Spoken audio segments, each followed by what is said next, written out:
হালকা নাড়াচাড়া করে এর মধ্যে চিকেনটাকে দিয়ে দেব। ভালো করে হালকা একটু নাড়াচাড়া করে নেব। চিকেনটা হালকা একটু সতের মতো হয়ে গেছে। এবার সবজিগুলোকে আমি দিয়ে দিচ্ছি।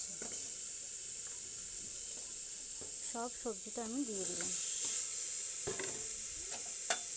এবার হালকা একটু নাড়াচাড়া করে নেব। হালকা একটু নাড়াচাড়া করে নিয়েছি। সামান্য দেবো একটু গোলমরিচের গুঁড়ো আর একটু নুন। ব্যাস, এবারে নাড়াচাড়া করে জল ঢেলে দেবো আমি। সবজিটা ব্যাস হয়ে আসে। হালকা একটু সতে করে নিয়ে জল ঢেলে দেবো। দিয়ে দেব প্রয়োজন মতো জল। তো আমি এটা ঝোল বানাচ্ছি, তো তাই জন্য একটু জলটা বেশি পরিমাণেই দিলাম, যেহেতু আমি খাবো। এবার 5-6টার মতো সিটি দিয়ে দেবো, তাহলেই রেডি হয়ে যাবে।